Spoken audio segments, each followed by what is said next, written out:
Queridos irmãos, mais uma vez estamos aqui, eu da minha casa, e dá para vocês perceberem que a minha casa tem muita opção de verde. É um pouco diferente daquilo que seria dentro da igreja, eu lá na frente, no púlpito, olhando para vocês. Aqui eu não estou olhando para vocês, é vocês que estão olhando para mim, né?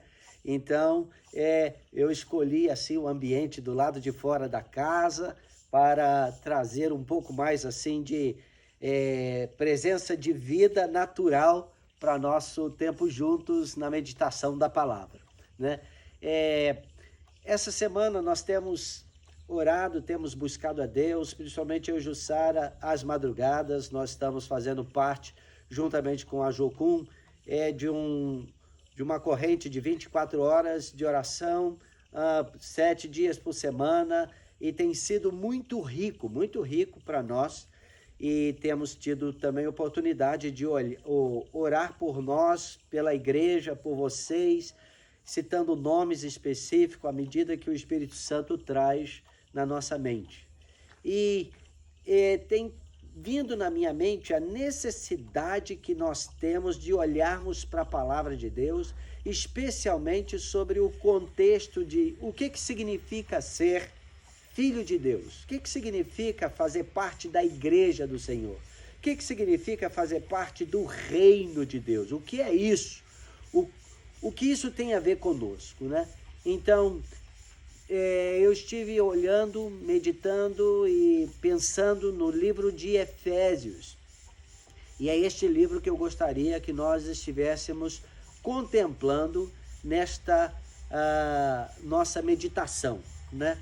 E eu já tenho compartilhado alguns desses pensamentos com algumas pessoas e agora eu gostaria de resumir isso daqui dentro desse tempo, esse parâmetro de tempo que nós temos para essa palavra, né?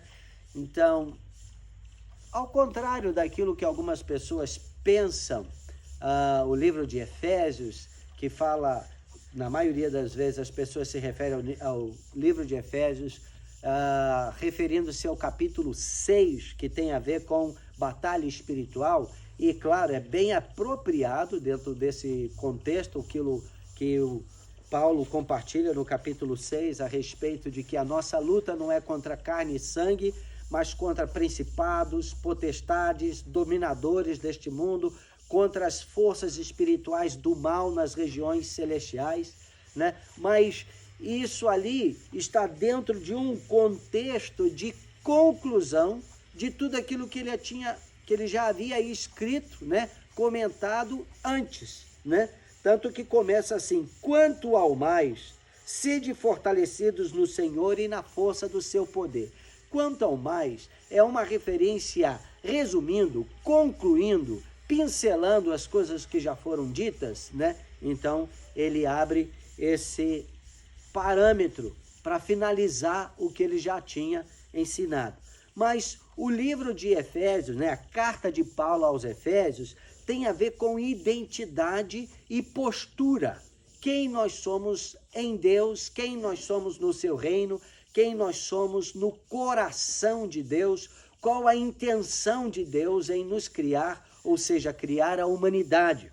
Então, lá no capítulo 1, ele já começa introduzindo, né, o seu assunto, se apresentando: Paulo, apóstolo de Cristo Jesus, por vontade de Deus, aos santos que vivem em Éfeso e fiéis em Cristo Jesus. Então, a igreja, ele coloca dentro dessa categoria, santos e fiéis.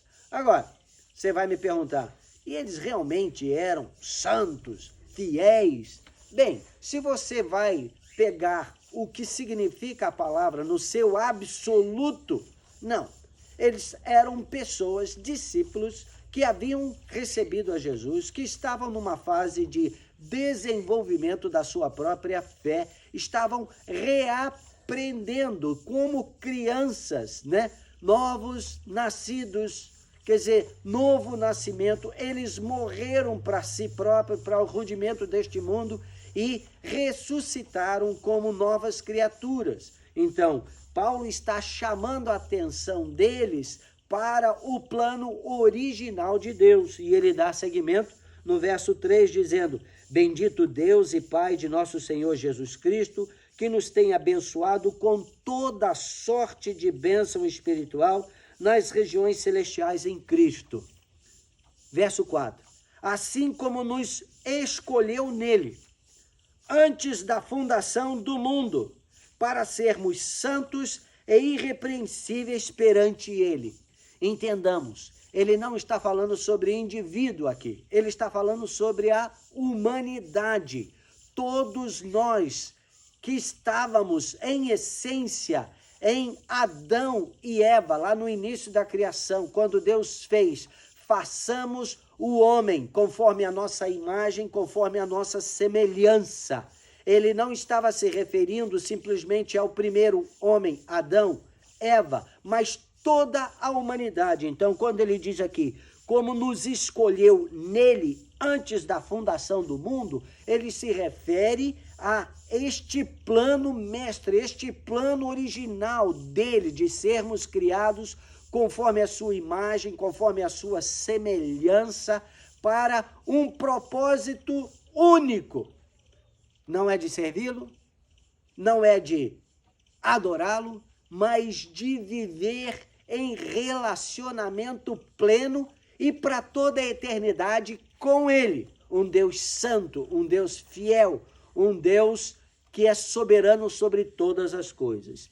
Então, eu quero te dizer que o que Paulo estava dizendo aqui para aquele povo era que eles precisavam entender o plano original de Deus, que significava que eles têm o DNA do Criador neles, né? Então, como diz, para sermos santos e irrepreensíveis perante ele, e em amor nos predestinou para ele, para a adoção de filhos, por meio de Jesus Cristo, segundo o beneplácito da sua vontade, para louvor da glória da sua graça, que ele nos concedeu gratuitamente no amado, no qual temos a redenção pelo seu sangue, a remissão dos pecados, segundo a riqueza da sua graça. Então aqui ele já faz menção daquilo que nós nos tornamos pela queda, separados de Deus, separados da graça de Deus,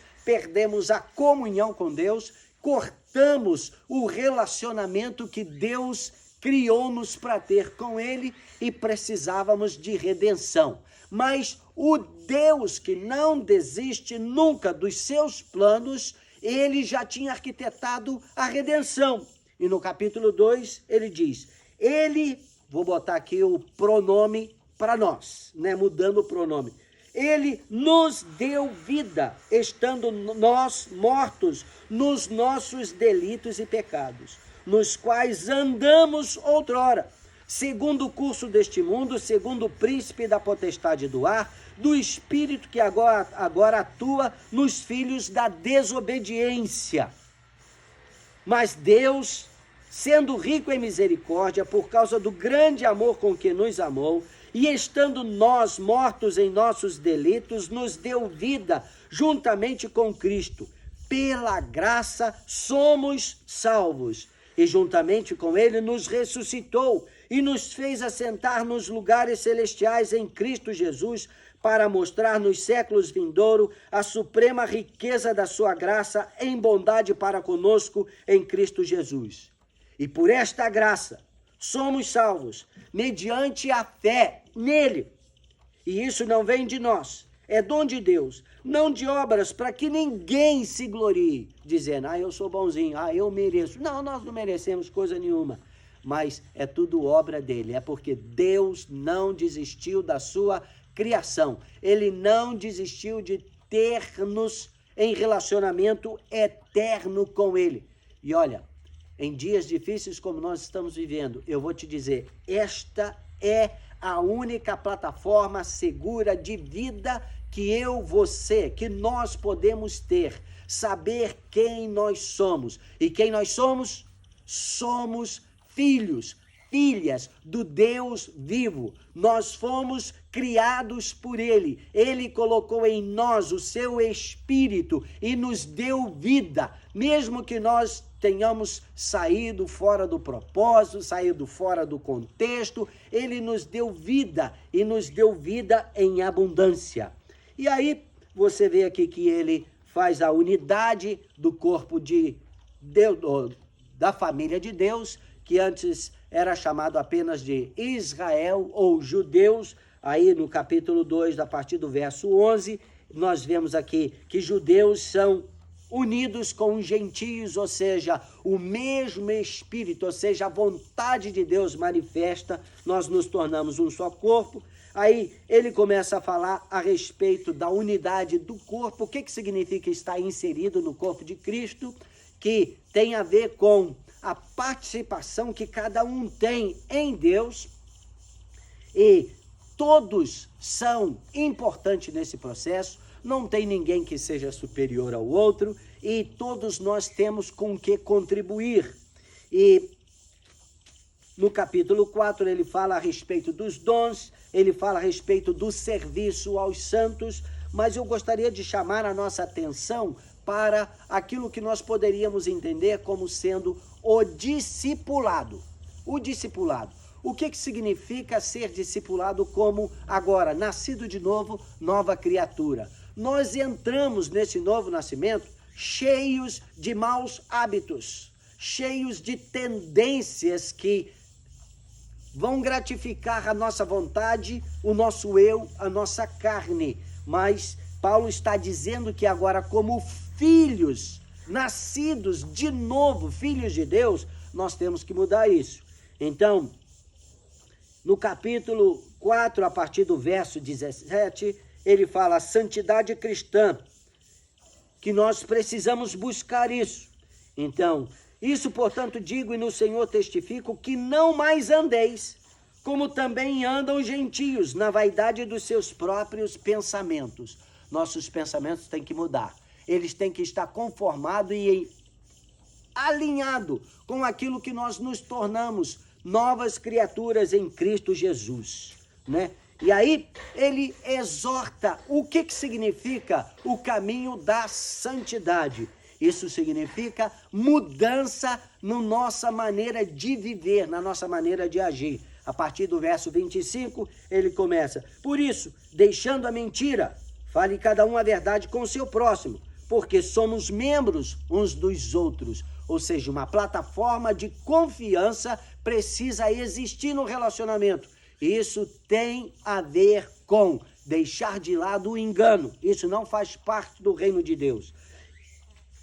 Irai-vos e não pequeis, não se põe o sol sobre a vossa ira. Fala a respeito de domínio próprio, domínio sobre as nossas emoções, o nosso temperamento, as nossas atitudes precisam ser controladas pelo Espírito Santo. E ele que está em nós, o Espírito Santo que ele fez habitar em nós, nos capacita para isso, né? Nem deis lugar ao diabo. Os gentios, ou seja, aqueles que não são nascidos de novo, não são novas criaturas em Cristo Jesus, estão sempre dando lugar ao diabo através das suas atitudes. Isso não deve acontecer mais conosco. Aquele que furtava, não furte mais. Antes trabalhe fazendo com as próprias mãos o que é bom, para que tenha com que acudir ao necessitado. Ou seja, o dar jeitinho, o olhar apenas para nós, o levar vantagem nas situações do dia a dia. Isso precisa dar lugar a uma atitude de produtividade e de amor ao próximo. Nós vivemos basicamente em função do corpo, em função do próximo. Amor significa abrir mão da sua própria vontade, dos seus próprios direitos, é entregar-se. Então, como nós sabemos de João 3,16, né, que diz: Deus amou o mundo de tal maneira que deu o seu Filho unigênito. 1 João 3,16 repete isso, porém uma focalização em nós. Ele diz: nisso conhecemos o amor, que ele deu a sua vida por nós. E nós devemos dar a nossa vida pelos irmãos. Aí ele fala uma coisa aqui, chama atenção para uma área que é uma das áreas mais sensíveis e onde nós, na maioria das vezes, erramos, pecamos até e precisamos de arrepender e precisamos de consertar. É nossa língua, nossos lábios. Verso 29, ele diz: não saia da vossa boca nenhuma palavra torpe, e se unicamente a que for boa para edificação, conforme a necessidade, e assim transmita graça aos que ouvem. E não entristeçais o Espírito de Deus, no qual fostes selados para o dia da redenção. Longe de vós toda amargura e cólera e ira e gritaria e blasfêmia, e bem assim toda malícia. Ou seja, o Espírito Santo que ele fez habitar em nós, ele se entristece quando os nossos lábios proferem palavras que não estão em harmonia com aquilo que somos, filhos de Deus, chamados para sermos santos e irrepreensíveis. Então, nós temos que buscar a unção do Espírito Santo para corrigir isso na nossa própria vida. E ele diz, verso 32, antes, sede uns para com os outros benignos, compassivos, perdoando-vos uns aos outros, como também Deus em Cristo vos perdoou. Sede, pois, imitadores de Deus, como filhos amados, e andai em amor, como também Cristo nos amou e se entregou a si mesmo por nós, como oferta e sacrifício a Deus em aroma suave. Isto aqui é uma focalização na vida pessoal. Logo depois ele começa a falar sobre a vida coletiva, e ele começa lá no capítulo 5, verso 22, falando sobre o lar, como deve ser o lar, né, de um novo nascido, uma nova criatura em Cristo Jesus, um cidadão do reino dos céus. E aí seria um tempo de uma meditação exclusiva para isso, como maridos, mulheres, pais, filhos, como que a palavra de Deus ensina que nós devemos ser. E aí, mais para o final, no capítulo 6, ele fala sobre a vida na coletividade, ou seja, na sociedade. Ele chama atenção para senhores e servos, no nosso contexto, patrões, empregados, funcionários, como deve ser o relacionamento de um cidadão do reino dos céus neste mundo, do qual nós não fazemos parte. Como Jesus disse, eles não são do mundo, como eu também não sou do mundo. Eu te peço não que os tire do mundo, mas que os livre do mal. Então, Deus tem o compromisso de nos livrar do mal, mas nós temos o compromisso de glorificá-lo aqui na terra, vivendo de maneira que glorifique o seu nome, sendo o verdadeiro filho de Deus, filha de Deus, né? Cidadãos do reino dos céus. Então eu quero chamar a atenção nossa, para que nós possamos nessa semana que começa hoje, meditar sobre o livro de Efésios. É hora de nós pararmos. Eu te encorajo a começar no capítulo 1 e lendo com esta visão. É uma palavra que diz respeito a quem nós somos, a nossa identidade em Cristo Jesus. Então eu oro para que o Espírito Santo traga a confirmação e o acréscimo dessa palavra nas nossas mentes, no nosso espírito, no nosso coração, e que isso sirva como parâmetro para esta semana de meditação na palavra do Senhor. É bom estarmos juntos e eu estou esperando o tempo da nossa próxima reunião depois desta crise. Vai ser bom abraçar cada um de vocês. Deus nos abençoe, Deus nos dê a sua graça e a sua unção para vivermos em vitória. Amém? Pai, obrigado por esse tempo juntos, obrigado pela tua palavra, e eu oro que o Senhor continue ministrando aos nossos corações, Senhor, segundo a riqueza da tua graça, segundo a orientação, a direção do teu Espírito, que nos ensina todas as coisas, em nome e para a glória do Senhor Jesus. Amém. Deus nos abençoe.